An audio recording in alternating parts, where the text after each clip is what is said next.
My name is Steve Beha. I'm the Family Outreach and Education Coordinator for the Ohio Department of Developmental Disabilities. Today, our topic is transition from school to adult life. I know this is a big topic. We're going to try to tackle it this morning in the limited amount of time that we have. And then this afternoon, really get together, share experiences, figure out what's working, what's not working, and then provide feedback. Director Davis is planning on joining us this afternoon, so be able to provide feedback directly to the director. So I think we've kind of already done this, but let's just take a couple minutes with this specific purpose of introducing yourself to everybody at the table, talk about something that you're passionate about, and maybe why you came today. Why did you attend today's meeting? What is it that brought you into this room today?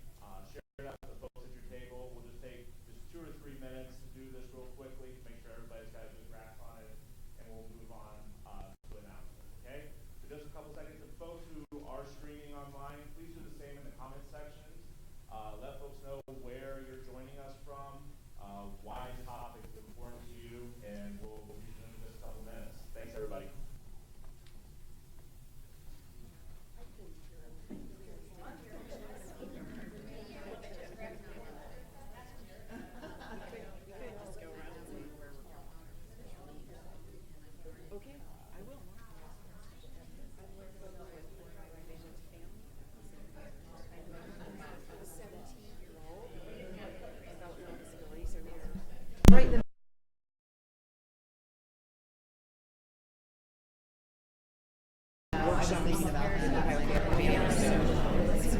Thinking about I'm part of the daily advisory council that helps to plan these. I meet with Down syndrome, and I also work for Down syndrome for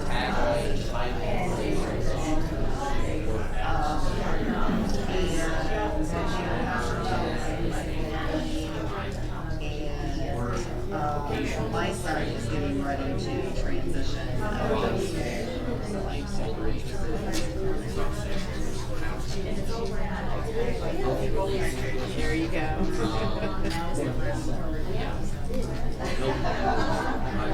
I think I've met you.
I know Amy Cloth Factory.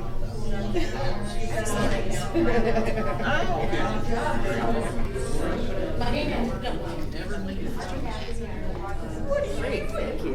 That's nice.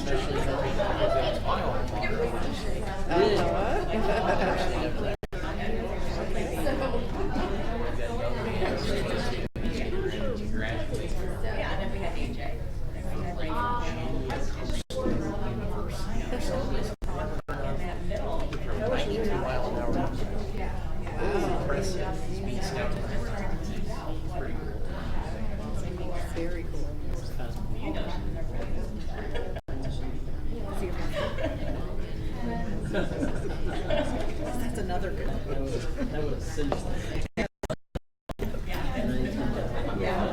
like good conversation. No, I don't. We're move through to the next section. I want to give everybody just kind of a quick overview of what to expect for today. Folks online, you'll be with us for the morning session. So we're going to do a quick welcome, give quick DODD work group updates for folks, and where you can find more information about what's going on with those. And then the bulk of our morning will be spent with a presentation about the transition from school to adult life. And then we'll break for lunch. At that point in time, after lunch, we're going to have table conversations and family experiences. So I'm going to ask folks to share some of their experiences around the transition process, what you have personally experienced in your life, what your family member has experienced. And then we're going to do table conversations around what's working in that area and what's not working in that area. Come up with some things that you have suggestions for. And then when the director gets here this afternoon, we'll provide those suggestions to him. So that's kind of what our day looks like. Just so everybody knows, this is our standard, I don't do this alone. I have a group of folks that help me with all of this. So we have a Family Advisory Council core group. That is a group of about a dozen family members that help me plan this, help come up with the topics, help organize everything that you see here today. So these are the folks that help me out. Would really like to recognize them. They make this all possible. And if you want to be one of them, which we all aspire to be, our application process is open right now. So I encourage folks to apply to be an FAC core group member. I think it's a great experience. I really enjoy learning from everybody in that room and getting the support from them as well. So it's open until October 2nd.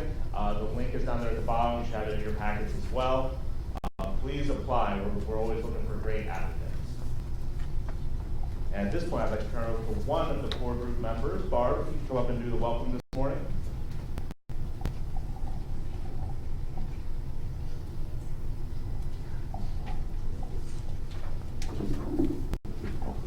Again, good morning, everyone. Welcome. We are streaming on Facebook Live, so that brings us to another point of when the questions are asked. If you could please just raise your hand and wait. I believe Kim or myself will be around with the microphone so everyone in the room can hear and the folks on Facebook Live can hear us as well. Our purpose here today is for families to interact with the DODD and offer advice on issues of strategic importance for families. So our main goal is families. We realize that there are a lot of other members in the audience that aren't maybe a family, a professional. So if you could keep a focus on the family, your professional issues that you have, if you have other forums, you could discuss that in, that would be great. We love some input, but primarily we have family here that we would like to take care of. So make yourself comfortable today here too. Please feel free to move around. There's water in the back and some beverages. If lunch comes and due to dietary issues or medical issues, or you're just plain hungry, if the food is out and we're still talking, help yourself. Not a big deal. We have recycling. We also have restrooms out the door and down the hall to the left. Thanks again. Thanks, Barb. So we're going to move right into some more group updates. And also, so you are aware, if you are interested in serving on work groups or have interest around a certain topic, we have a survey online that you can take, enter your name into what's essentially a database of families that are interested in those topics. And as work groups become available, we will often dive into that database and figure out who might be potential families to serve on the various work groups that the department has. So this is relatively new, so if you haven't done it yet, please get your name in there if those type of interaction appeals to you. So I want to introduce Stacy Collins. She's going to give a quick update around our Payment and Adult Day and Employment Services work group. Hi, good morning. Steve, thank you so much. Thank you for the opportunity to be here to talk with you guys about the Payment and Adult Day and Employment Services work group. I think a couple meetings ago, or maybe the last meeting, was able to give you an update about what that work group is. So that work group is actually addressing and working on what's called the Vocational Habilitation Service. That's a service that's available to adults who have actually graduated from school. And so it's an adult day service, as we call it. And the Vocational Habilitation Service is the service that typically happens in either work centers or shelter workshops. So that's the service that usually comes along with individuals receiving services in those locations. We've been working with this work group for over a year now on making sure in Ohio that we are, the best way I can describe it is right-sizing that vocational habilitation service, meaning in Ohio that we continue to have that service available, but that we're using the service and authorizing the service and the service as we should, because there's some misalignment there, is the best way I can describe it. So we've been working over a year on our plan of what we are going to do in Ohio regarding that service, and where we are right now is we have the plan. So the plan, we often refer to it as the Vocational Habilitation Framework. We have that framework, we have that plan of what we will be doing regarding that service. And so that plan, if you are interested in seeing it, if you haven't seen it yet, it's on the Ohio First website under Vision and Strategy, and I can make sure that Steve has the link to directly link you to the document. We actually have a one-page document that summarizes those changes, and I can make sure you can get sent that. It really just describes what we're doing. Meetings ago, when I gave you the last update, I reviewed that plan with you, and so we will be bringing up a new free vocational service in Ohio called Basic Employment Skills Training, and we will be making modifications to the Vocational Habilitation Service that will be effective in the summer of 2020. So where this work group is right now is we've moved from planning of the actual planning of the plan, right? And we've moved to the implementation of the plan.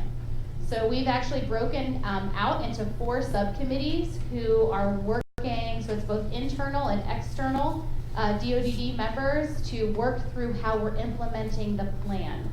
And so we have a group working on rules and waiver amendments. We have a group working on what we call systems updates.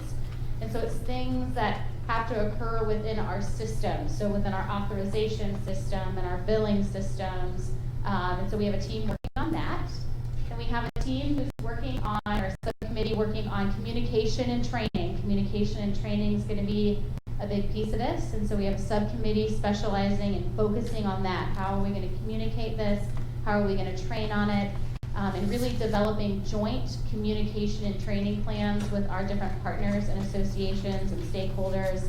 And then we have a group, a subcommittee. So part of the overall plan was to give some grant dollars to current DODD providers who were doing vocational habilitation and who were the employer of individuals with disabilities, as well as the provider for individuals with disabilities, who, the best way I can describe it, are really wanting to just be the employer of individuals with disabilities.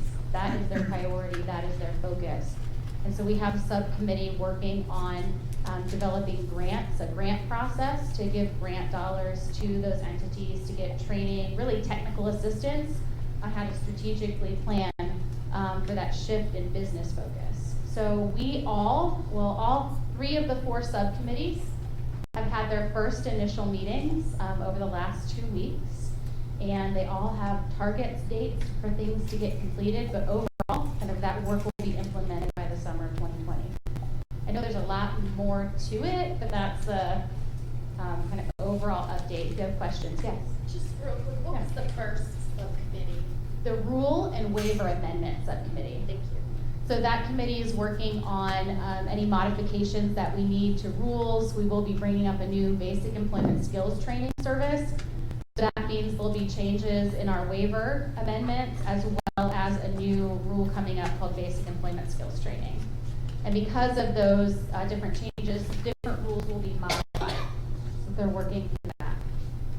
Great question.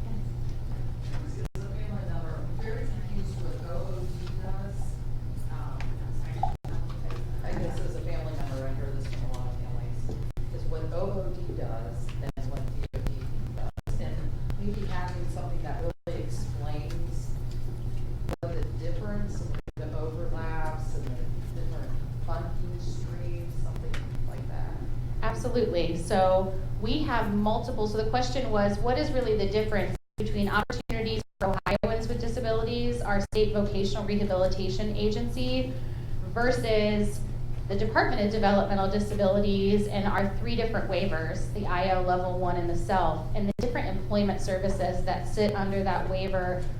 What's different, what's similar, and how would you navigate? And having something, a fact sheet or some document to help would be really helpful. So we have created, not like a one-pager, but we have created trainings that we have been doing over the last year for school districts, for OOD offices, and for county boards and providers. And so we can always do this. If you guys want resources, we can share about what we call braided funding, because there are a lot of similarities. So you're going to see, I'm going to talk today around transition from school to adult. Talk about the different services our different organizations have, and you're going to see there are a lot of similarities, especially related to career planning and how career planning matches with OOD and how you navigate. So we can talk about it today. If we need some more, we can create resources. I can show you what we have, and then you can tell me if it's helpful or not helpful, because we have been trying to help people and how do you navigate, how do you grade that funding. I think for families, sounds like there's been training, but not for families. Yes.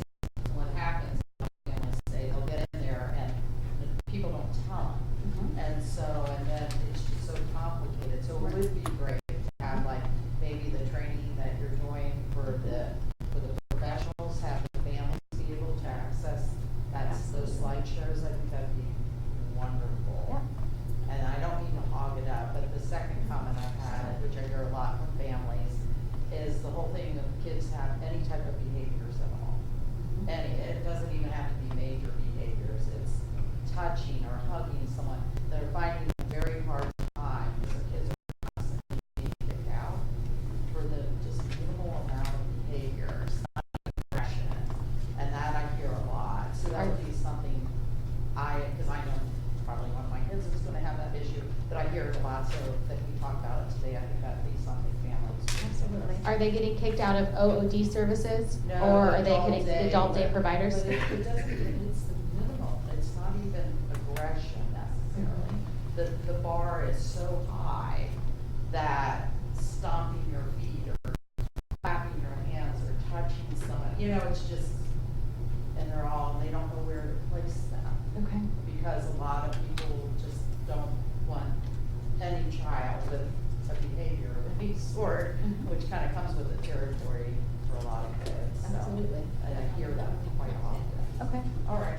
Thank you so much for that feedback, and I will make sure as we talk further today about that transition to adult life to talk about the array of services, and then also to talk with you about the feedback that we've gotten similar to yours already in our plans that we have in place to start having conversations around how do we then improve our adult day kind of array of services for individuals and families. What does that look like? And I'll make sure to touch on that today, on next steps and what we're planning. And then hopefully, if anybody's interested, can link to that survey, because we will be starting a group to really address where are our gaps and our barriers in adult day and for adults. So that would be great.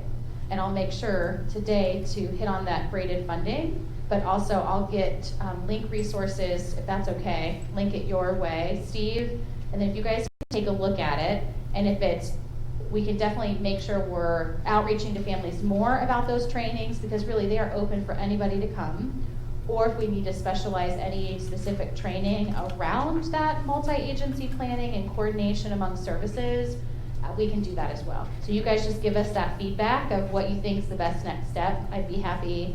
We have a team I'm going to talk to you about that covers the state, that we can definitely do this at a regional level. If there's any support needed, yeah. So the actual work groups, these subcommittees that are implementing this plan right now are meeting every month.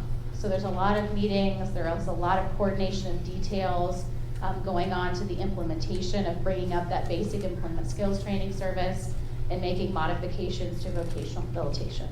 And so I'm sure I will definitely have more updates to you as we go about that work. So thank you so much. Thanks, Stacy. One of the big work groups that we have going on right now is around the Ohio ISP. And so this work group is created and dedicated to creating a single plan. Many of you might know that this is a priority of Director Davis. So the biggest thing that's been tackled in the last meeting was really coming around what is it that we want to assess?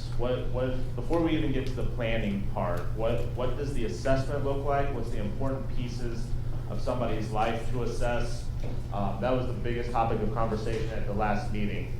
These are really long links, I apologize, but you should have them in your packet as well.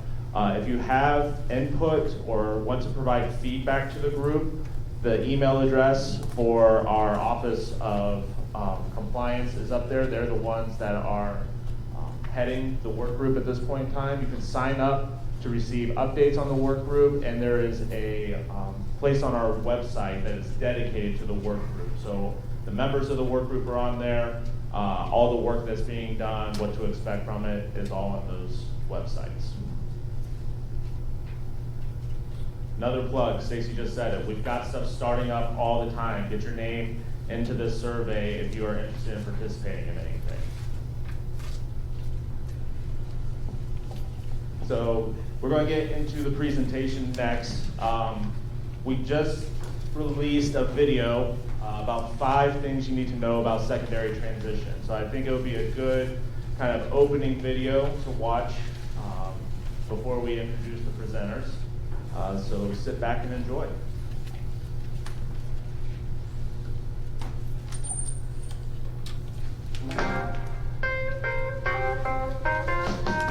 Hi, I'm Chris Spiller, and I am the Program Director for the Lifespan Transition Center at Ocala.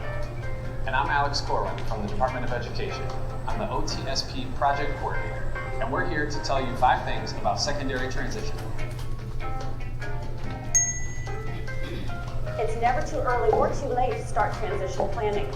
You'll talk to a lot of people and they'll tell you, start early. But you know what that means? That means as a child is very young in elementary school, you just start talking about what do you want to do when you grow up. You start talking about being a member of the community. You start looking around at what people do. That's starting early. When you get close to age 14, it starts to be more formal transition planning. But you know what? It's never too late either. So you haven't started. It's okay. Get that team together, whatever age you're looking at, and get started talking about who do you want to be when you grow up, what am I good at, and where do I want to go? Collaboration. It's important to identify the different local agencies that can help a student and IEP team support that student with their post-school goals and make sure that they are included in the IEP planning process. Those local providers can range from different areas around the state, but traditionally they include local DD boards, OOD offices, CCMEP providers, mental health organizations and counselors, and other local organizations that can provide services and supports to a student after school. It's complex. Sometimes students and families can get overwhelmed preparing for adult world. When the student is in the school system, they generally have one plan, one set of rules, and one roof under which they receive all of their services. Once they transition to adult world, they have multiple agencies that are involved that have different services, different sets of rules, and different plans, like the ISP and the IPE. Just know that all transition planning teams are experiencing the same flashes of panic. If you collaborate early, have a dynamic and comprehensive team, and ask a lot of questions, generally those teams feel less anxiety around the transition planning process and have better post-school outcomes. Students' needs, interests, and preferences are different, and they may evolve over the course of the student's life. This is not atypical of other students as well. Just know that every student's journey will be different, which means every outcome may be a little different. Use backwards planning. Backwards planning means starting with knowing where you're going. Once you know where you're going, then you can identify those experiences, those people that you need to talk to, those classes that you need to take in order to be able to walk the path that you need to get to where you want to be as an adult. For more information, please go to education.ohio.gov/parents. Under the High School Resources page is Secondary Transition and Workforce Development. Also, for more information, go to ocali.org and click on Lifespan Transition Center or the Family Center.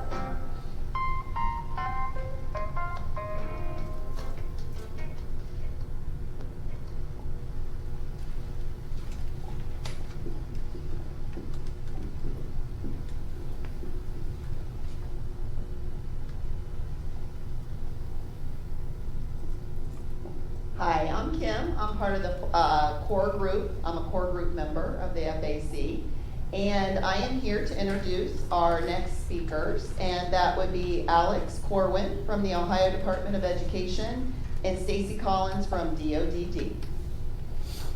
Thank you.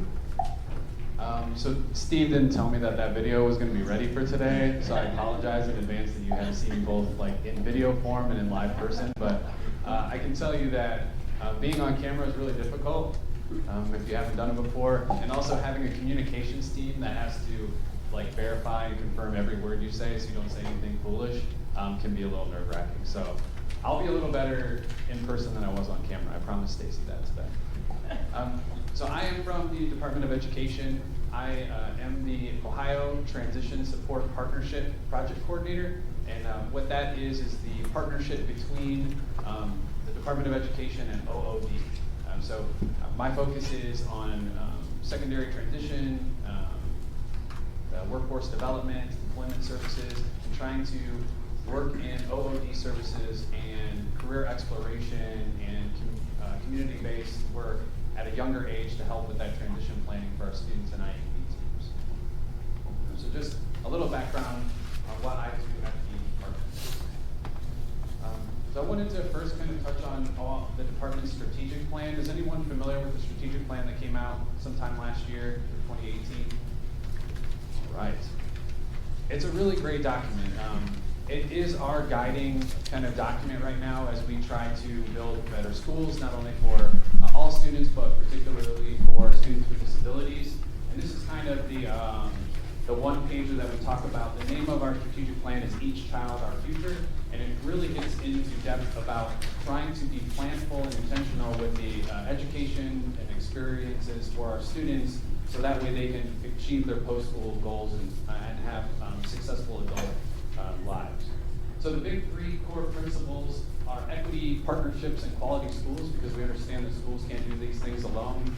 So we look at the partnership with OOD that we have. We look at local DD boards, as the video mentioned, mental health organizations and CCMEP providers, and just other local organizations that might be able to assist schools and IEP teams and students with that transition planning process.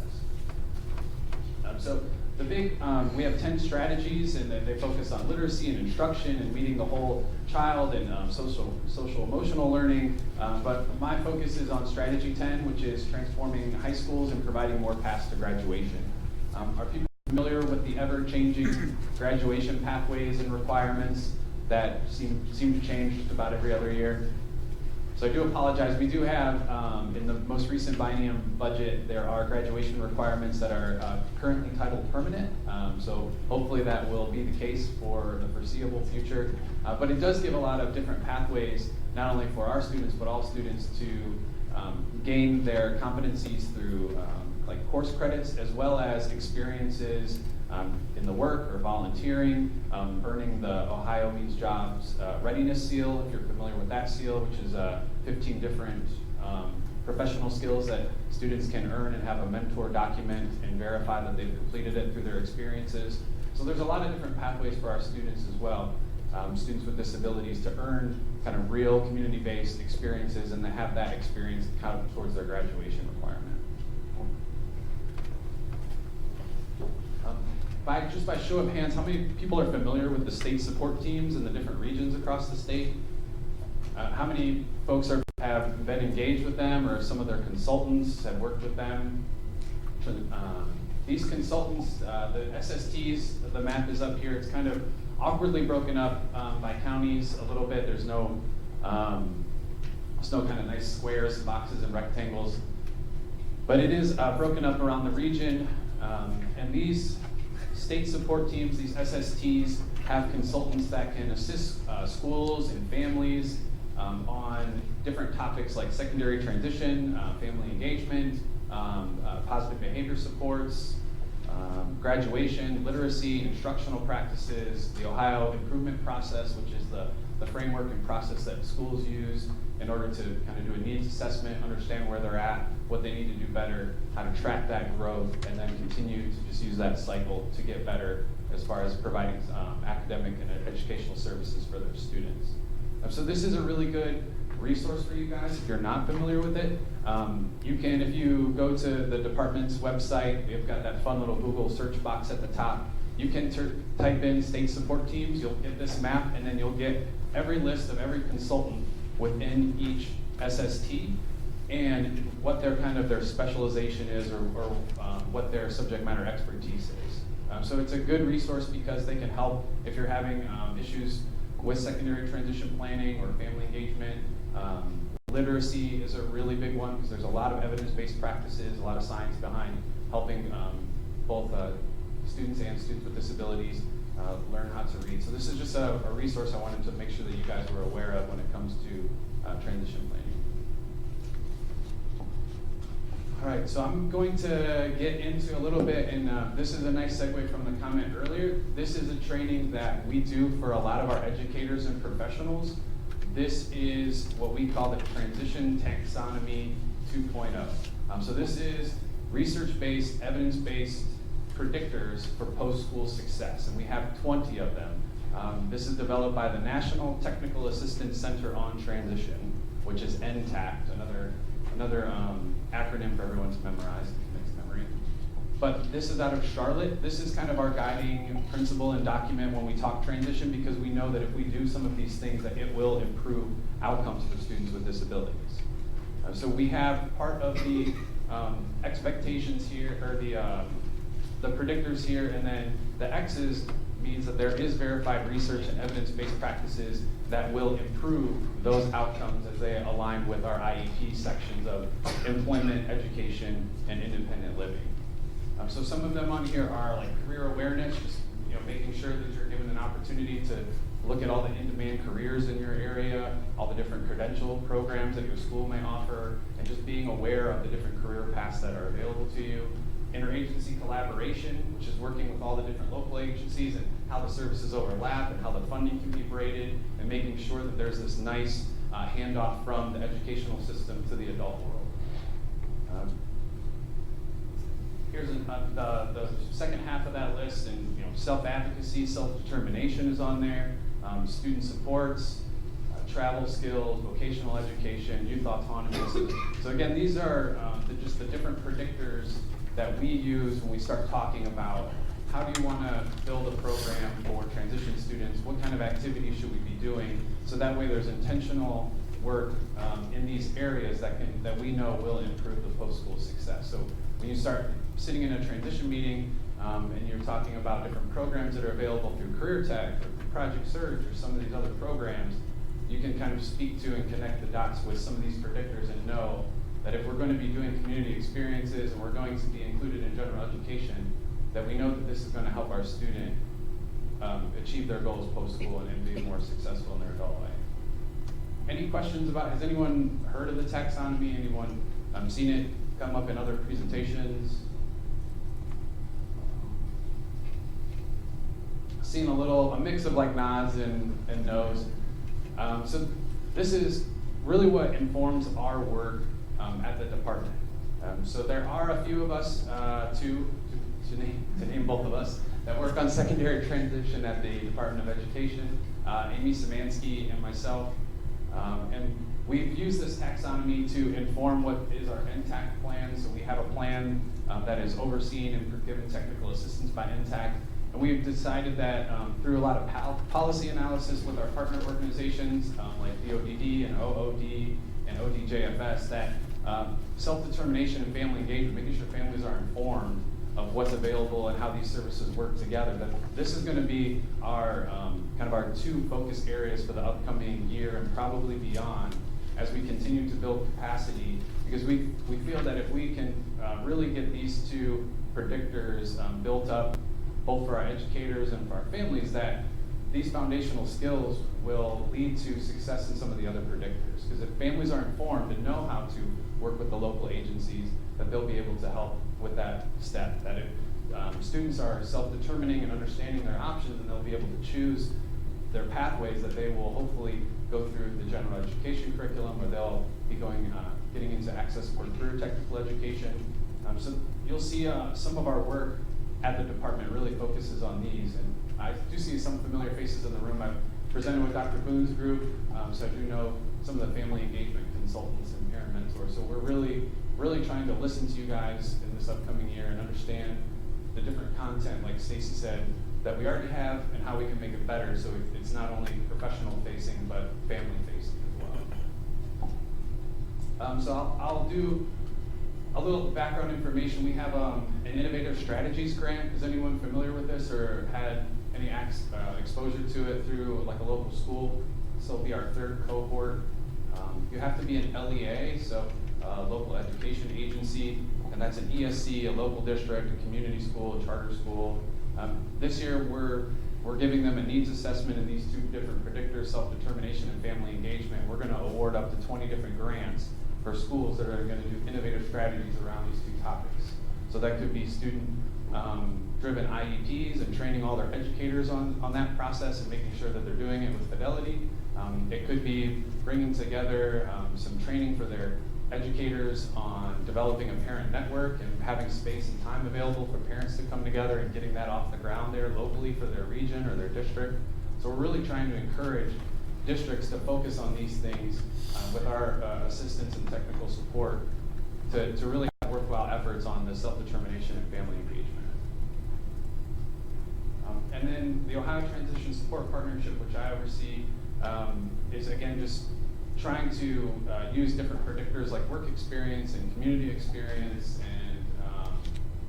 and youth autonomy to help inform IEP teams on what the student's preferences, interests, needs, and strengths are, so that way some of the activities that OOD does get worked back into the IEP, and that way the IEP team can continue to build on all of the experiences that the student is receiving, not just within the school, but through DD and through OOD.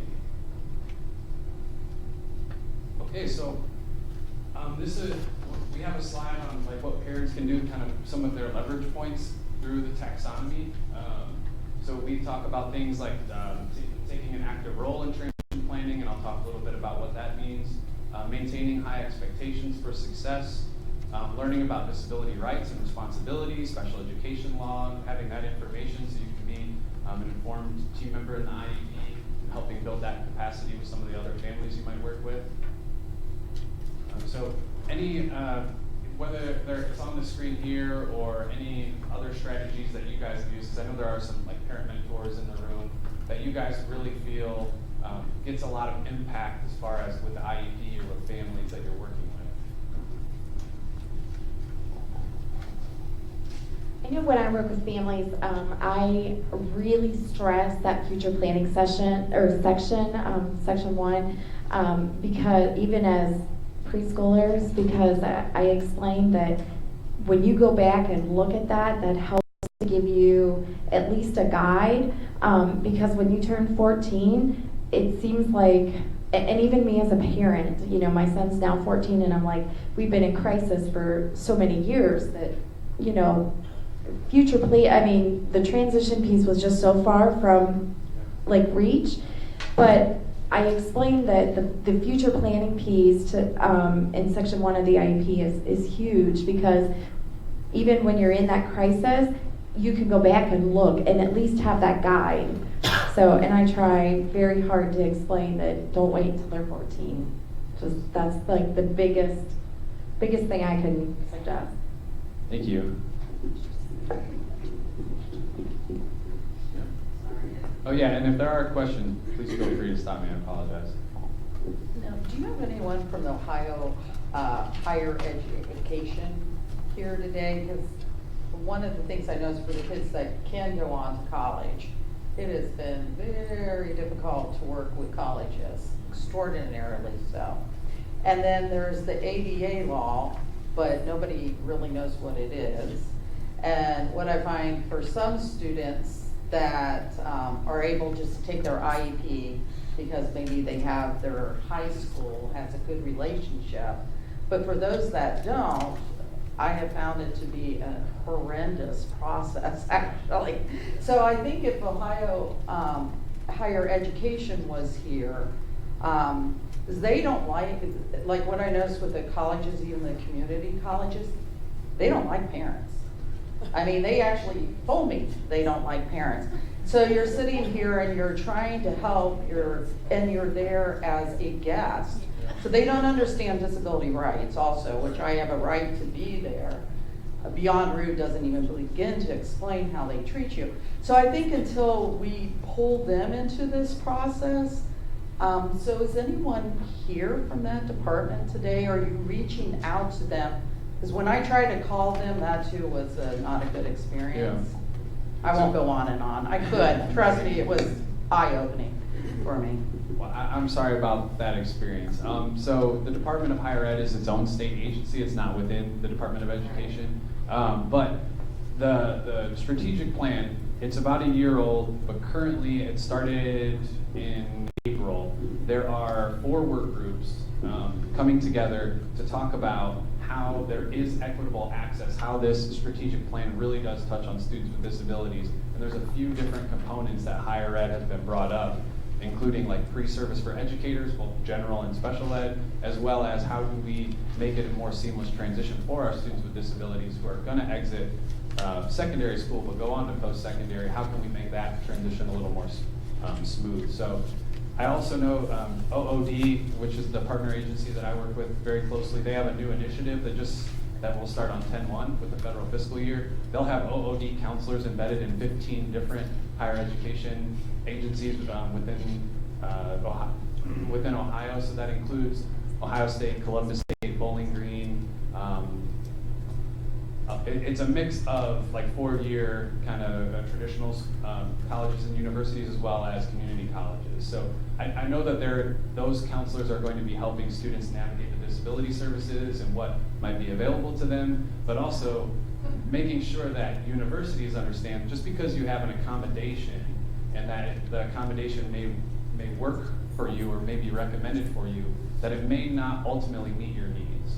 And that how do we then pivot from how do we modify this accommodation or how do we find other accommodations to make the student successful. So I know there is a lot of effort working with OOD and higher ed right now, as well as the strategic plan. Should have the work groups that are working together today. They have a final work group session in October, and then they'll be presenting recommendations to the superintendent of public instruction, who will then release the strategies hopefully at the first of the year in February. So I know a lot of that is just kind of in motion right now, and it does touch on higher ed quite a bit. So how can parents, because it was eye-opening to say the least. So how can parents get involved with that so they can, perhaps explain how it is not working? And I don't even think my son's ADA rights are being respected. So how do we get involved where we can represent the parents' experience? Certainly. I would love to get your information because I don't work directly in or with higher ed, but I do know that there probably are a few contacts that I can put you guys in to make sure that you guys are included on those type of work groups and feedback, because that'll be integral into how these OOD counselors are purposed and what kind of priorities they have as far as educating everyone. Yeah, thank you. And I'll put it out on the parent boards. Okay. Great. Yes, sorry. Actually not a question, but just some advice for families. Yeah. What I found worked the very best, and it was surprising to me, I didn't really plan it out, but it worked beautifully, is that when we got into serious transition planning, I'd say my son was 18 or 19 at the time, Yeah. and I had my fill of ISP or IEPs, and so what I did was set up, when they said we have to have a transition meeting, I said, okay, great, have it at my house. Yeah. And I had 3 parents my daughter, a sibling, as well as my son. So that was 5 of us versus 2 people from the school, the SA, and the job transition person from the county. Yep. And at the time, I think it was RSC. Yes. And so it was interesting to see the dynamics change because I already had a plan where I wanted them to go, but I knew I was going to get pushback because it was going to cost the school system money. So I took them out of their comfort zone and brought them in mine, and then had more people speaking for my son Yeah. than for the different entities that you had to deal with. Yeah. It really, it was amazing how things turned around. Thank you for sharing. We, through our innovative strategies and through the taxonomy, we have needs assessments for each of those predictors.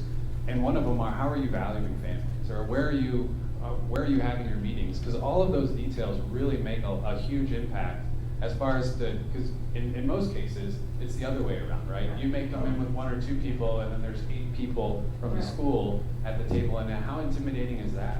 That's how all the ideas. Yeah. And not only that, but you get to the school and you're not sure where to park. You're not sure which door to go into anymore.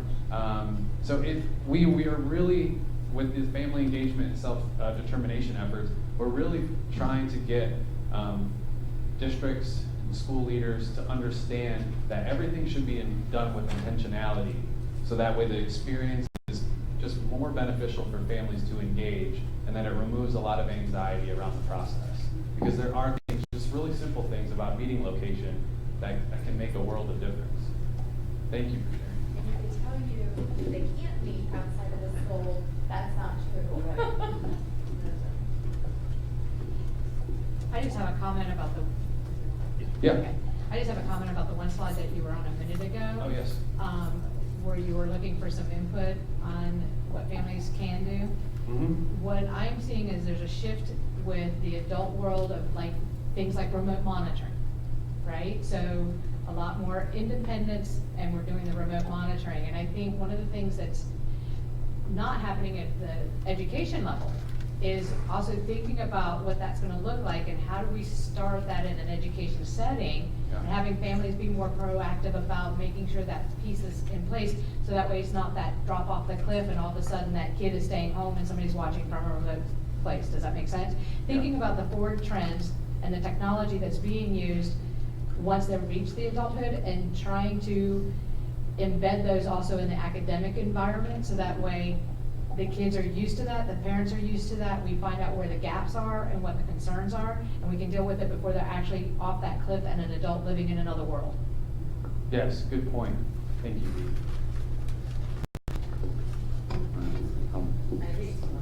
No, you're okay. I want to make sure I give Stacy enough time. I just, one thing I've noticed and heard a lot from families, is schools want to get your kid out. So once they have their graduation requirements, they want them out, and then they'll tell you have to get out. They are not abiding by the fact that they can stay there, and the tremendous pressure on families to get them out. So I think ODE would do a great service to families to really send that message, because the amount of pressure that you get to get your kid out is tremendous.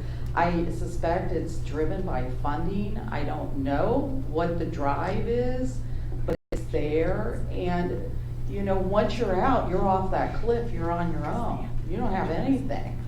And as a parent, even if your kid has graduation requirements met, there are still so many things that they still need to work on. And the schools, the amount of pressure they're putting on is, I don't know if other parents agree, but this is what I found. So I think maybe a memorandum from ODE to really explain that this isn't cool.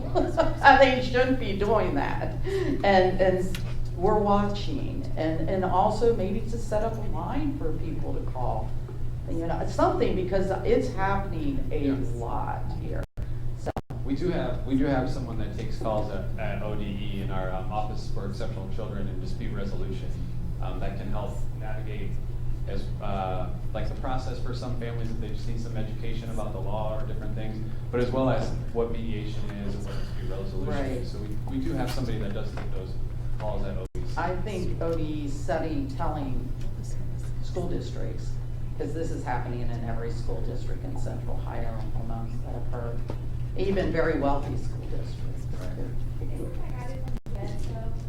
It is. So there is a little caveat is that the way that federal legislation calculates graduation rate is when you enter as a year, you have to exit with your four-year cohort.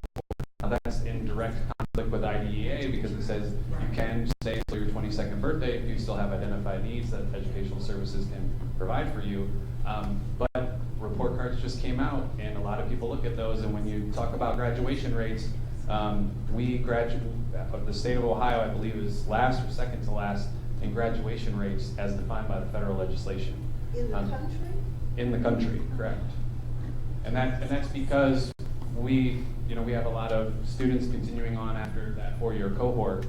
So it is a balance of trying to make sure that we are doing that transition planning before 14, so students are more prepared at 18, and that maybe they're ready and to engage in competitive integrated employment, and they're ready, they have other supports, but there certainly will be instances where students need to stay and continue to work on skills. And, so it's a delicate balance for sure, but I understand your concerns. I'll make sure that I can make sure we engage in that. Yes?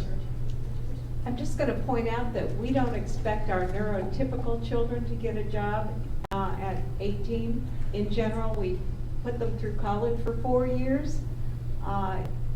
Expecting our students with disabilities to be up and out at 18 is unreasonable. Thank you.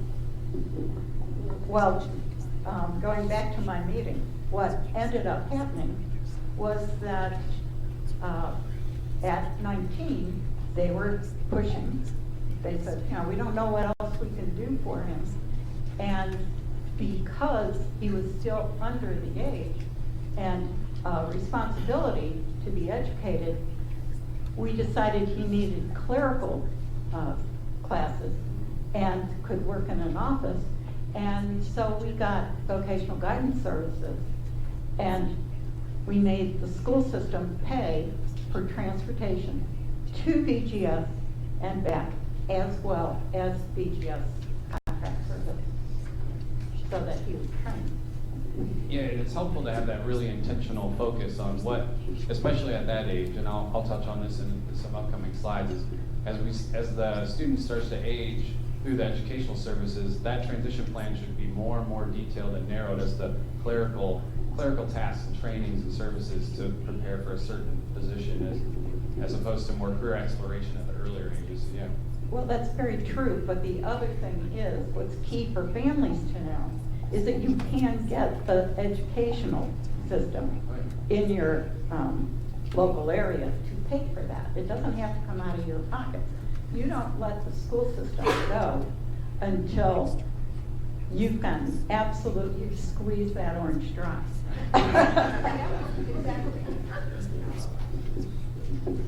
All right, all good conversation.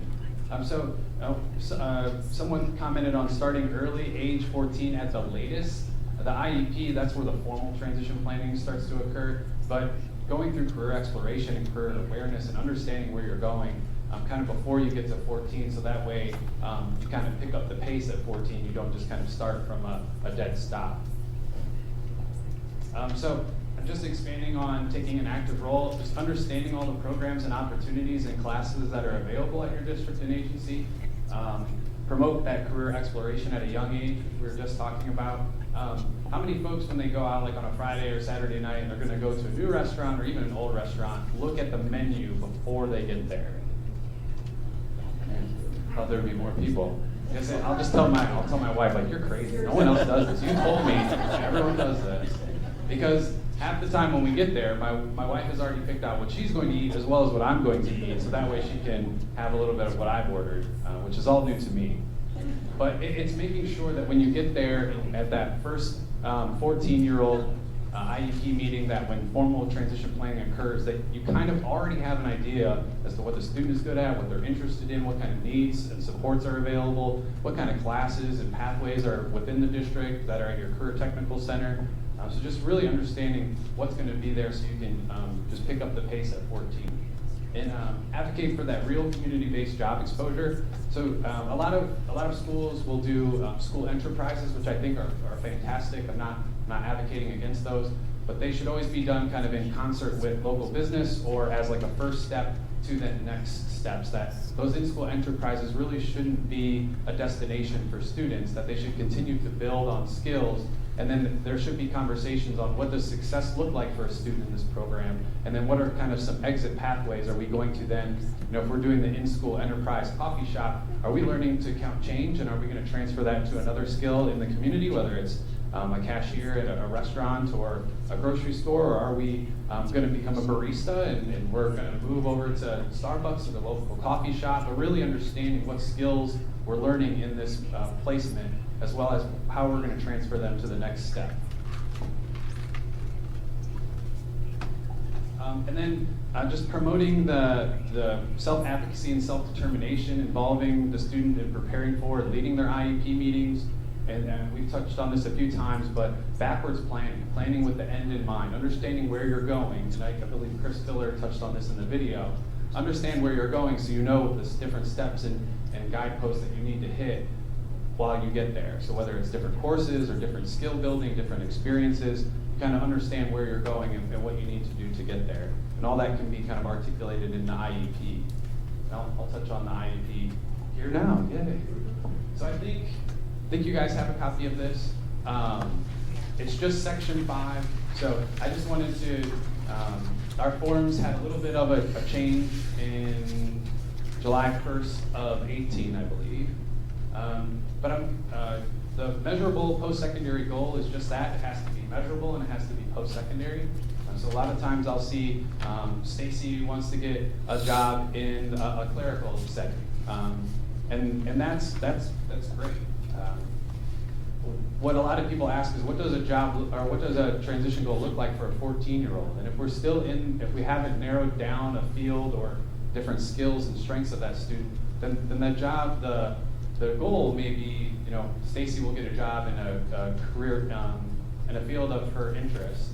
And then the transition services, the second blue circle here, is where we're going to talk about what is Stacy going to do to inform herself? What is the school going to do to help inform Stacy on the different options of career technical education, the industry recognized credentials, what kind of programs are available? Do we have different school-based programs, different community-based programs? How are we going to get her shadowing experience, internship experience? And this needs to be individualized for the student, right? So it shouldn't just say that the student is going to go to the Career Center and they're going to check out all the programs. Once a year. Right.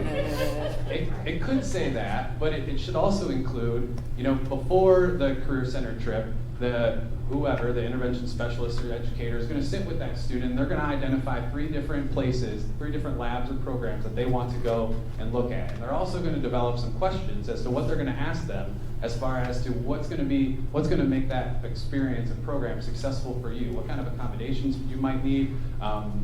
Is it going to be outside? Am I going to be standing the whole time? Different questions that's going to lead to success for that student. And then after we get back, we're going to debrief. And then we're going to talk about what your favorites were about all of those things. And then we're going to make another informed decision on what do we want to do next. So that's how a career-centered trip can be more robust and meaningful and individualized for a student with disabilities. So that way they are getting more out of it, and it's going to be compliant, and it's going to be individualized for the IEP. So then the yellow circle here is age-appropriate transition assessment. How many people are familiar with AATA? So each section so we've got competitive integrated employment, we've got education and training, we've got independent living. Each one has their own AATA section, and we have a AATA library on the department's website, and people are always asking, what kind of assessment can we do for our student? Like, what's the best assessment out there? And I always tell them that, is there like a good, like one assessment that like can define anyone, like yourself? Like if I gave you the ABSVAB, is that gonna tell me everything I need to know about you, Stacy? Yes, okay, Stacy says yes. But there's no one assessment, and it should be a balance between formal assessments, like a paper, 30-page survey, and it should be experiences. Age-appropriate transition assessment does not inherently mean a formal assessment. It means if you've gone and done a job trial for a week, what did we learn from that? How did you work? Did you stay on task? Did you like the job? Did you like your coworkers? Did you prefer to work alone? All of that is AATA, and you're not going to get that from a 30-page assessment. You're going to get that from having experiential learning. So just understanding that a lot of times they'll be like, well, we gave them the career clusters, or we gave them this assessment, but we need to keep building on that, and we need it to be a little bit more robust and a balance between formal assessment and actual experiential assessment. Any questions about that?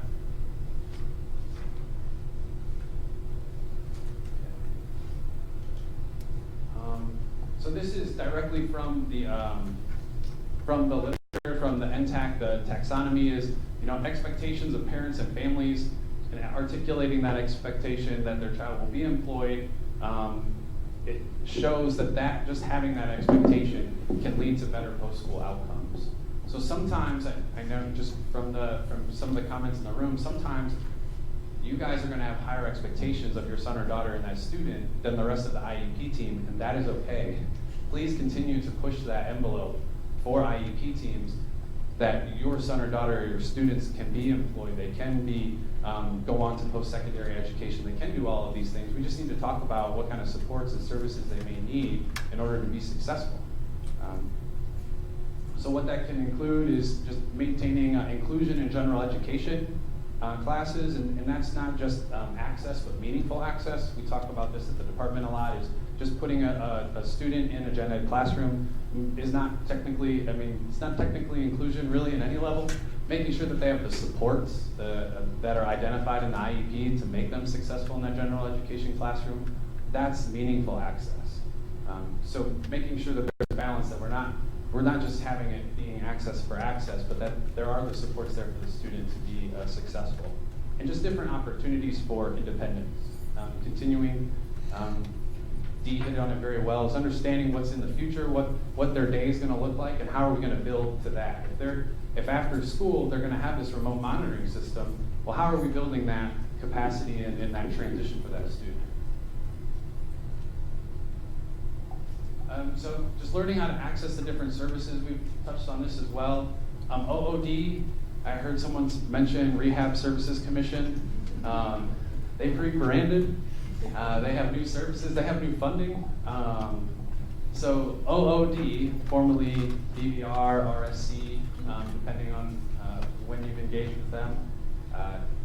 Currently, through the partnership, the Ohio Transition Support Partnership, we have funds from the state biennium budget that funds 58 counselors across the state to work directly with students. That's a capacity of over 5,000.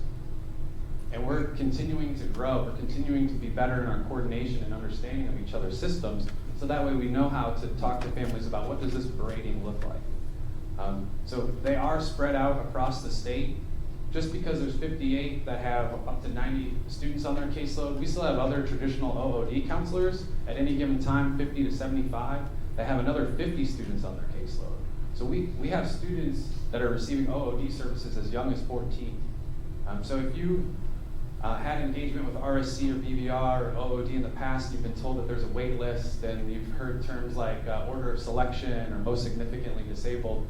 All of that stuff is still in process and procedure, but due to the amount of support we've gotten from the state and federal legislation and funds, there should be no issue with access at this point, both as far as getting a counselor and having engagement with employment services.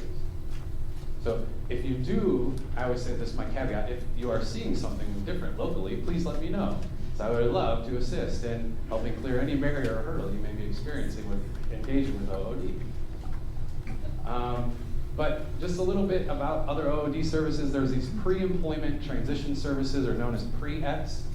These are defined in WIOA, which is federal legislation, and it talks about OOD, authorizing, providing pre-employment services, which are very kind of career exploration, career awareness for students as young as 14, and even for those students that are potentially eligible, that meaning you just have a documented disability of some kind. It could be an IEP, it could be a 504, it could be an SSA award letter, it could be an audiogram, and you have access to the 5 different pre-ET services that can, again, be another experiential age-appropriate transition assessment to help inform the IEP team on where they're at with their competitive integrated employment goal and what we need to work on as we continue to plan.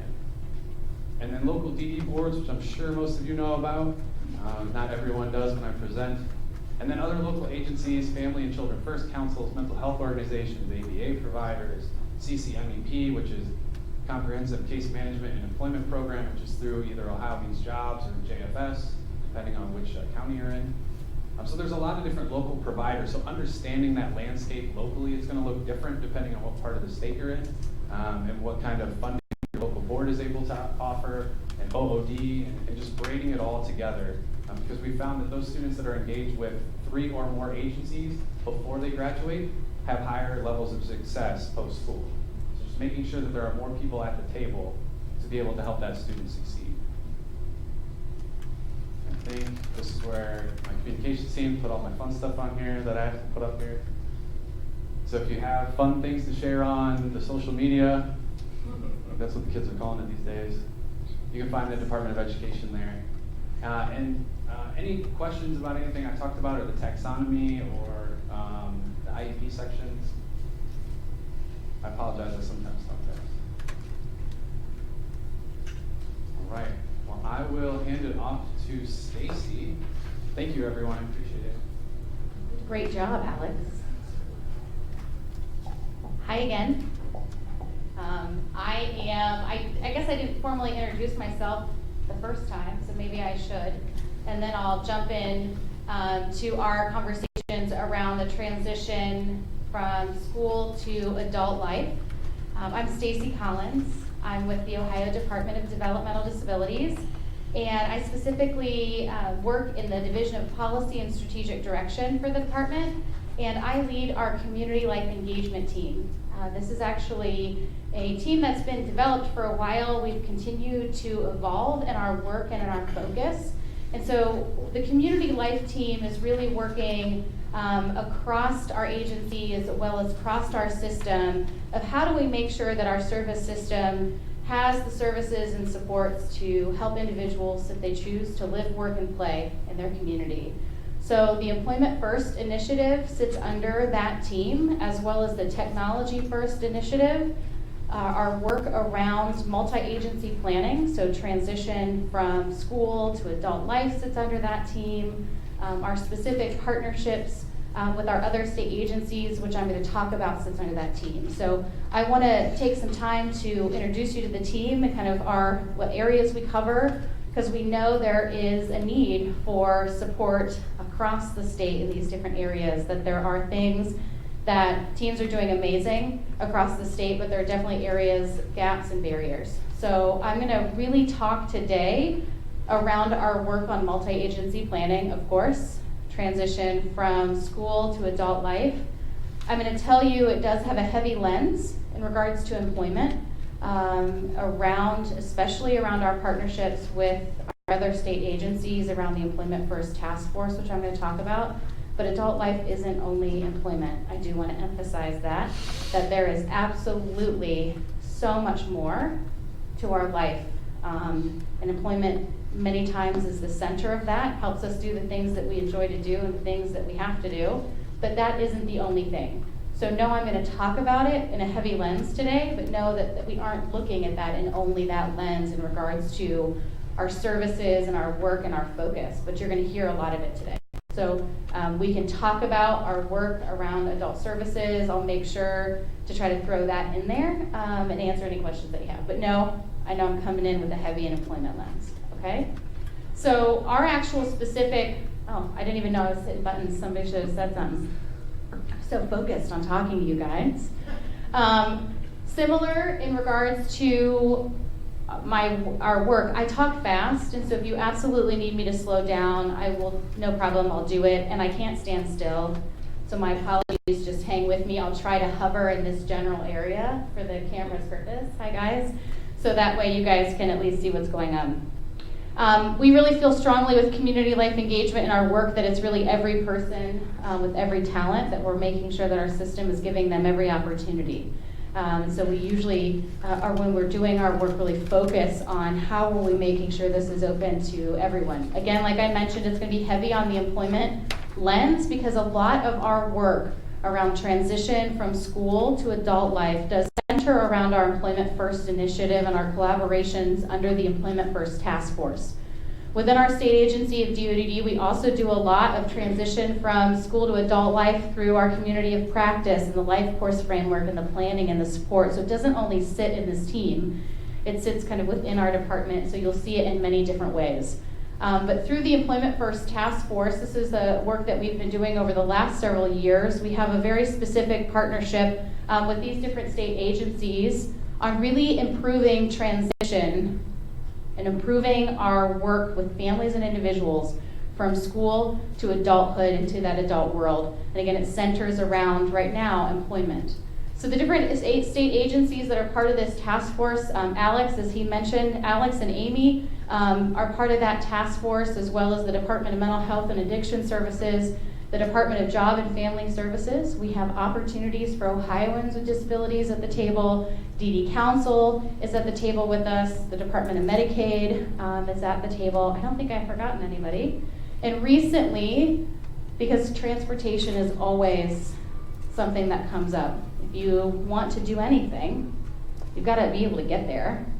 And so the Ohio Department of Transportation has joined us in our conversations and in our planning. I wrote down higher education as well, is a really great group to engage with as well. We're really trying to focus on our work, but build that scope and understand it really impacts across our system. So we're really happy to have the Ohio Department of Transportation at the table to really help us better understand, again, what our work is. The Employment First Task Force, our goal is we meet monthly, and it's about how do our systems work better together for individuals and families. I mean, that's truly it. How do we work better in helping align our policies and reduce barriers?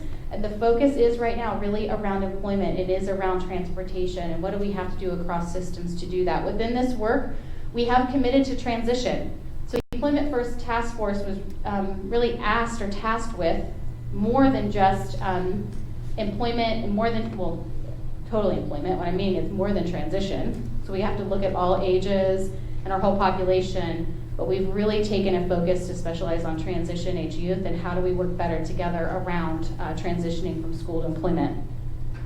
I'm going to try to go through this. Within our work, we have had the pleasure and the opportunities to work with the Ohio Center for Autism and Low Incidence. And they gathered a team called Realizing Employment First for Youth many, many years ago, and trying to create a framework of how our different agencies could work better together to support individuals and families. And what that framework sits on are these three principles.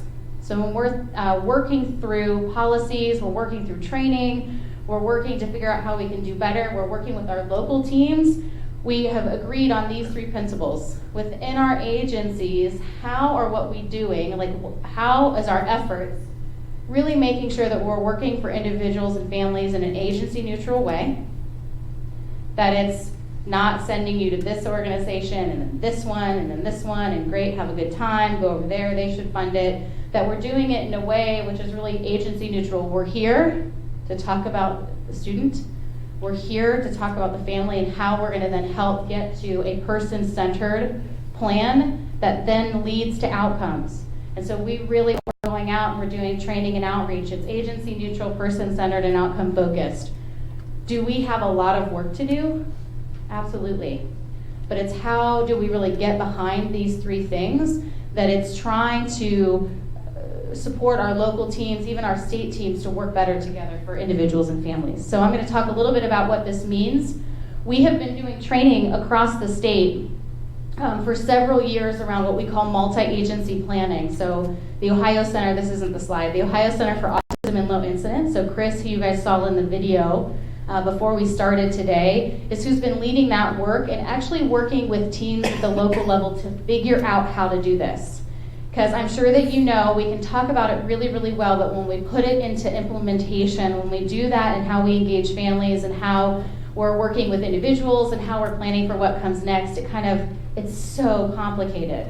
And so through our multi-agency planning work, we've been able to work with local school districts, our local OOD offices, as well as our county board offices, and how are we doing this and doing this better with families. We will be continuing this work over the next 2 years, and what we will be doing is we're in 11 different places across the state, working with teams at the local level to figure this out. And we will be working, we're really excited, our county boards of developmental disabilities, their schools, the county board schools will be focusing on over the next 2 years, and how can we do this and give these tools and resources and listen to what we need to do better in regards to our system. Within the Employment First Partnership and our task force, we do have a partnership with OOD specifically, and I just wanted to emphasize that is when we talk about employment and transition from school to adult life, it's really important, again, agency neutral, person-centered, outcome-focused, but we have a specific partnership with Opportunities for Ohioans with Disabilities to help individuals get jobs in the community. The actual partnership itself, we're moving into our 7th year. The partnership was created originally for adults.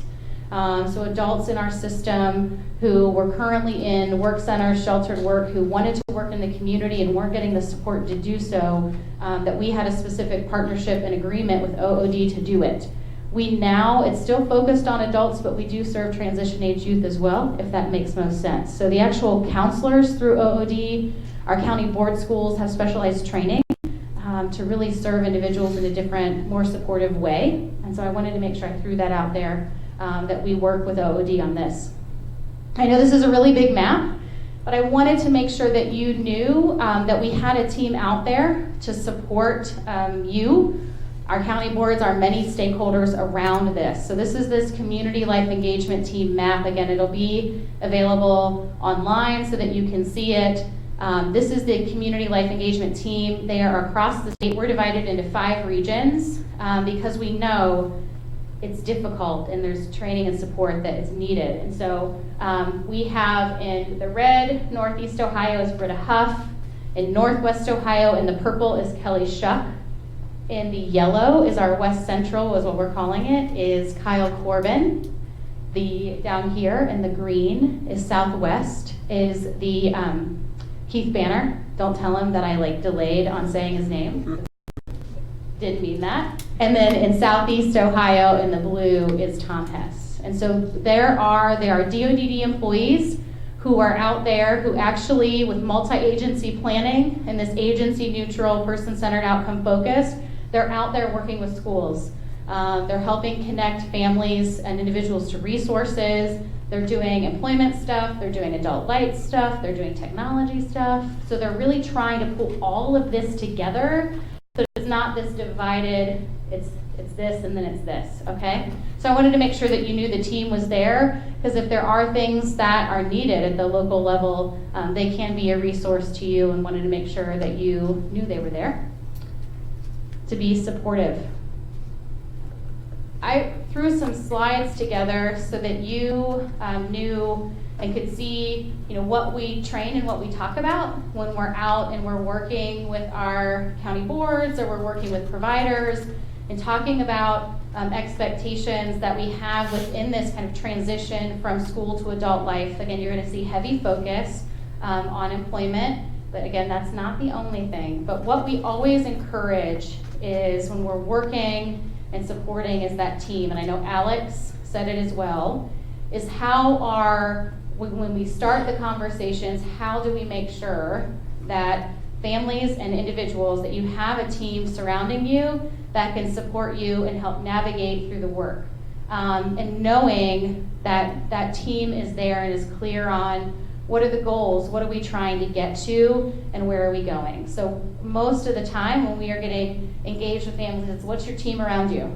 Who do you not have there? Who do we need to have there? How do we help kind of build those relationships? We have done that and we do that.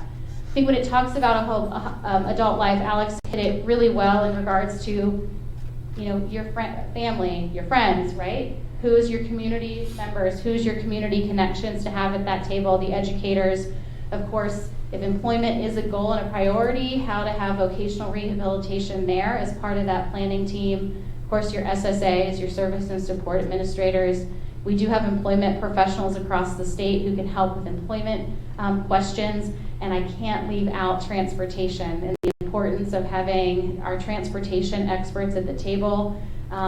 Transportation does have to start shifting to being kind of an important conversation, because how do we get where we need to go if we can't drive ourselves? Disability or no disability, if you don't have a car and you need to get places, you're gonna have a really hard time getting there.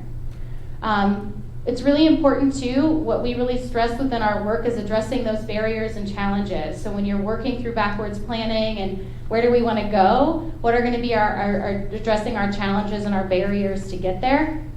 And so part of that work with teams is when you're addressing those barriers, again, who are the people potentially that we can have at the table with us to address those barriers, and so really emphasizing that and just always making it part of the conversation. I know when doing services prior to my role now, we knew the barriers, but we didn't really talk about them. And that just is not doing anybody any good. Let's talk about them from the very beginning. Let's see how we can address them, and new barriers show up all the time. In regards to agency neutral, again, our expectation, our hope, and our goal is that our agencies collectively, through our work, are working together and working in a manner that is adding value to the individuals in which that we're supporting, adding value to the families in which we're working with. What unites us is we're all working with the same people. I mean, we really are. And how do we make it easier and not harder? And so that's what we're constantly thinking about, is how can we simplify this work, what we can do at the state level that can help then influence the local level, and then hopefully then be felt, right, by individuals and families. That would be the goal, that it's felt in a positive way. We are really working through our multi-agency planning to make sure that there is that coordination of supports from all of us. What are things that we can do behind the scenes once we know what goals and targets you have, that we can work behind the scenes to not, like, some of it can be complicated, and some of the things that, authorizations or billing of services. And we really are working with our multi-agency planning when we're thinking about that transitioning from school to adult life. How do we make sure everybody is clear, like, on the outcomes? What are we trying to get to? This is one of the things that when we get brought in, that we're surprised to hear, but no, there's just so much going on. But not everybody is clear on where we're going. Where's our next step? It doesn't have to be the end point, right? But what's that next step that we're all trying to get to? And then how do we move from step to step to step? And so there does seem to be, confusion around that, or difficulties. And so we want to make sure that all team members really understand outcomes, that we as teams are setting as high expectations as we can for what the person can do. Again, that we work together, that we're responsive, and that we're just aware of timeframes and getting things done, and how do we get people ready for what comes next. With person-centered planning, again, this is really, you guys know it really doing as much training and support as we can around what that means, and making sure that as teams together we understand preferences, interests, needs, and strengths, what are resources, what are support strategies, and desired outcomes. Again, knowing the why, what we're trying to get to, really helps them understand what we then fill in to get to that why. And then, of course, outcomes. As systems on our side, we are really pushing outcomes, especially if it comes to Medicaid services. What are the intended outcomes of the services? What are we trying to do? So if we're working in a person-centered way on behalf of the individual, we're being agency neutral, what are we trying to help the person get to? And right now we're trying to really think creatively and innovatively. We're struggling with outcomes and what that means, and what we are intended to use the services for. So what we want to make sure, again, is the actions and the services and supports that we're doing, whoever funds it is doing it in a way to help the person reach that outcome that we've agreed upon, that we're completing a specific step of actions, and that we're being result-oriented in what we're doing. Is it independent living? Is it medically focused? Is it employment focused? Is it transportation focused? What are we getting at? What is those goals? You guys know the ISP really well, so I'm going to skip this slide because I want to leave time for questions. This is just one where we really talk about with our partners. This document covers many things for many people, and it looks different in everybody's lens. And you got to understand the lens in which it's coming from and how we merge between that for everyone. I will tell you in regards to employment for person-centered planning, the place on the path, truly knowing and kind of saying we're sitting in a certain place. Again, this is really heavy employment, of course. It helps direct that team to what are those next steps and what do we do. And so I do have a guidance document that I'll get to you that really talks about when you, especially between DD and OOD, to get back to your question earlier, it outlines who should fund what based off of somebody's place on the path. Because right now, in talking about how you grade funding, it's difficult because we have similar names, but we also have differences in names.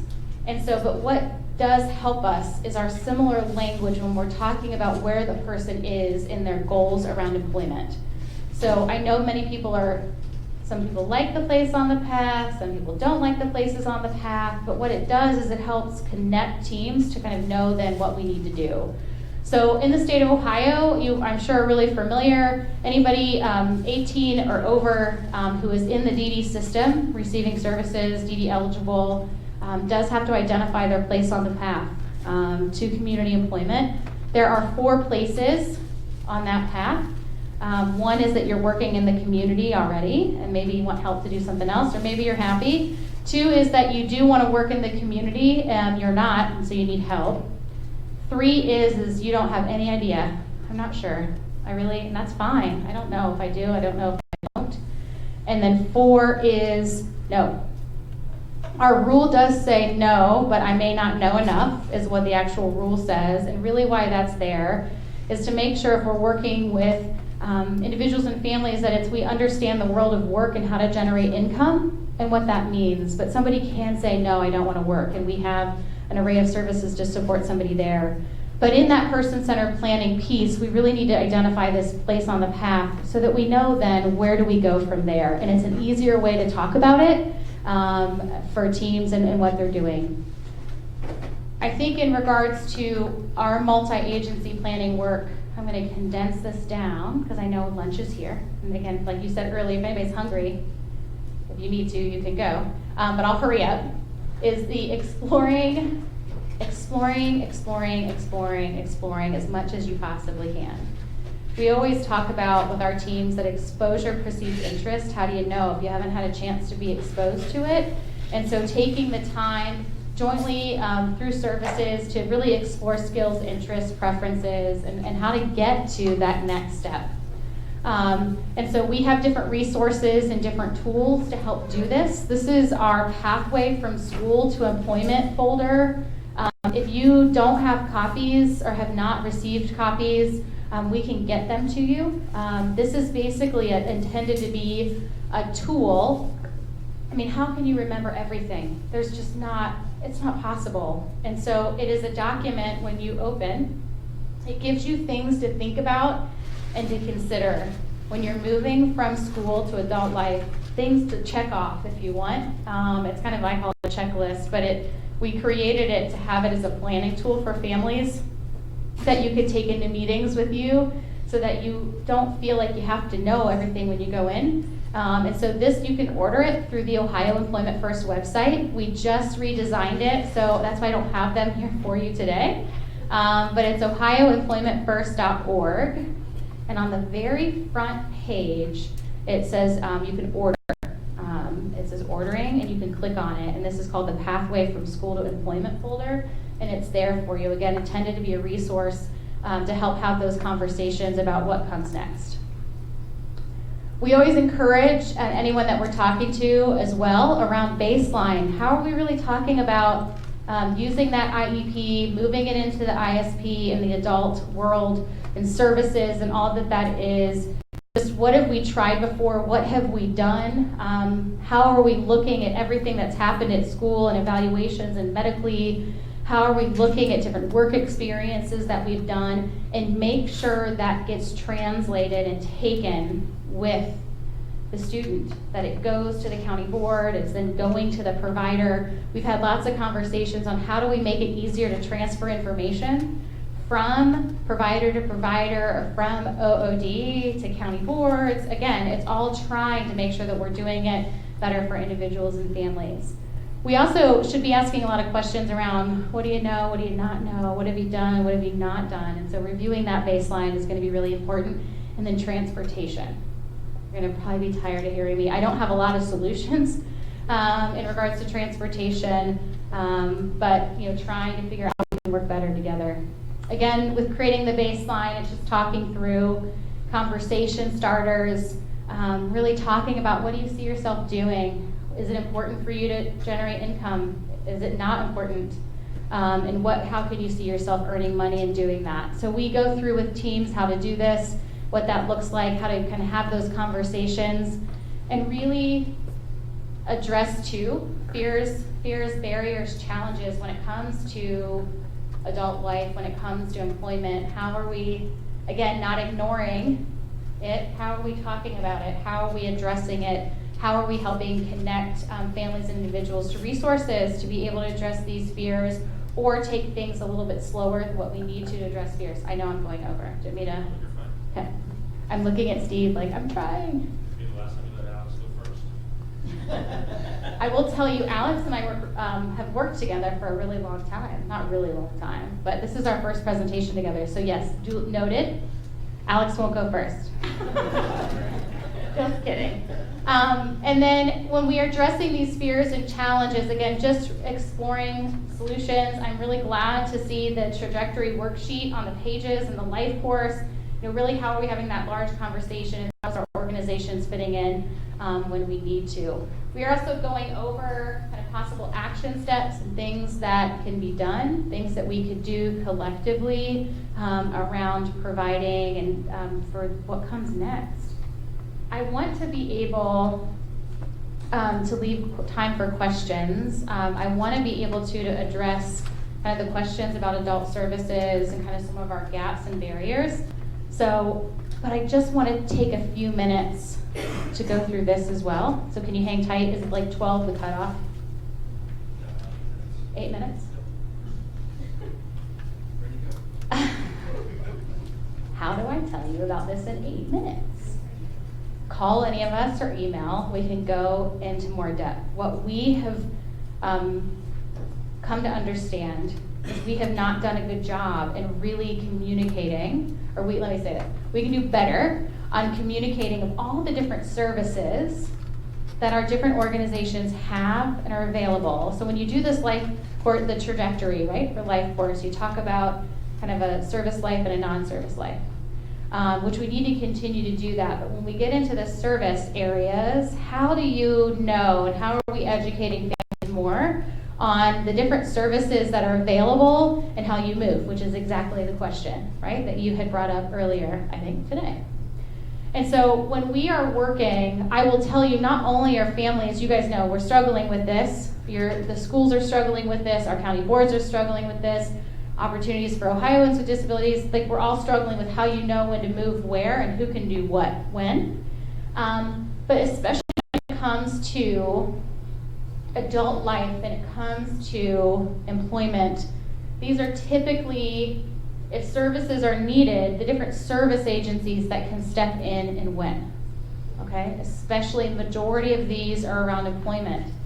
So you've got a whole array of services that are available through Opportunities for Ohioans with Disabilities to help that from in-school to out-of-school support, to help in that adult life. You have our county boards of developmental disabilities, as well as our waiver service dollars that have services that can help in those different areas.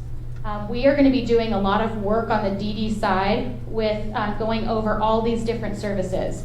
Because I don't know if you guys think this, but we know Dayhab and we know Sheltered Worker Work Center. There's nothing wrong with that. but there's a lot of services that happen behind the scenes of that. And so we want to be spending more time. All of the materials we're working on creating is in the family lens. We want to talk to you about what services are out there, what that can be. There's a lot of things under transportation to help either with different training of transportation, travel training, driver's training, access to different modes of transportation, and then of course other community-based things that are going on, but I'm not going to have a chance to go through all of them. But use this slide. You have our contact information at the end. Call us, or if you want more, tell us how you want us to do more training. What would it look like? What could we do? And we'll definitely do it because we want to make sure that there's education about our service system. This just talks about transportation and how to address, again, just transportation resources that you can consider, things that can be done to help prepare for adult life. And when you're in adult life, what do you do? So that's there. Just know that we are trying to put everything out that we can on our different websites. So this is the DODD website, dodd.ohio.gov. We have our Employment First website, ohioemploymentfirst.org. This is what it looks like. Under this transition planning tab, I don't know, it's the top one, if you can see it right here. All of our transition from school to adult life resources are there that you can print out, you can download, you can use. Again, that pathway folder, you just order it, we'll send it to you at no cost to you so that you can have those resources, and then our team is there to support you. I'm gonna stop. Abbreviated. I stopped in like 8 minutes. If you had questions, I'm sorry. No, I'm just kidding. I still have 4. Can you tell I feel a little anxious? I'm so sorry. My apologies. Adult services. While you guys are thinking of your questions, come on, I know you have questions for me. We are getting a lot of feedback around just adult services and what is and isn't available, and a lot of comments about what's going well, and then a lot of comments for what's not going so well. In regards to transportation, post-secondary, what's available to our day service providers and what's being offered through an adult day support service, which is more non-work at all. It's just more community engagement and community involvement, and asking for more training, support, and more policy work regarding that service, as well as our employment services. So I just wanted you guys to know we will be starting a work group in January. We've already started the planning so that we can really outline a blueprint for what we want for adult services. And so it will be called, guys are the first one, like the Blueprint for Adult Services Committee, to really look at adult services as a whole and how that group can come together and really talk about what's going well, what are our barriers, what we need to do differently or better in regards to adult life. So we are working on coordinating, going to start outreach actually next week, getting members together for that group. We would absolutely need family representation there on that group, and we'll get started formally in January.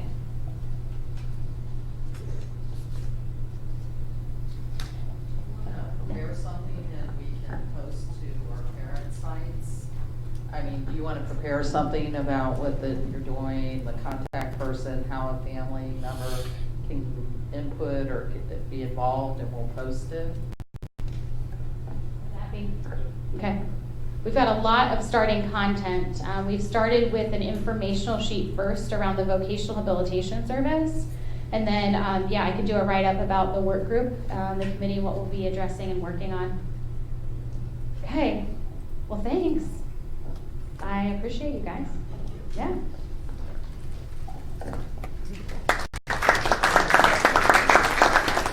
Thanks, Stacey. Thanks, Alex. Really appreciate it. So I saw a lot of you jotting down furiously the notes. The organizational psychologist Adam Grant says some of the best work comes from purposeful procrastination. And so a lot of this was thrown together to make today's presentation work. I said purposeful. Purposeful. So all of this is available online. This whole presentation is online. And so when I send out the summary email, you will have access to all these slides. They'll be up on the website and all that. So I appreciate the note taking, but know that you will have this for reference soon. Just a couple things before we break for lunch. Reminder to please turn in your feedback forms. I know some folks have to leave at lunch. The box top over there, if you could just put your feedback forms in there, that would be great. We already went over the rest of the day. We're going to do lunch, table conversations, family experiences, and then we'll be joined by Director Davis in the afternoon. Everybody online, thank you for tuning in. If you're attending a watch party, please take the afternoon part to talk about these resources and how you can use them in your area, how local organizations, local teams can come together around these different topics, and what that looks like for you and your family. Lunch is ready in the back, restrooms are out here. We'll take about a half hour, take this time to talk, eat, network, and we'll reconvene about 12:30. Thanks, everybody.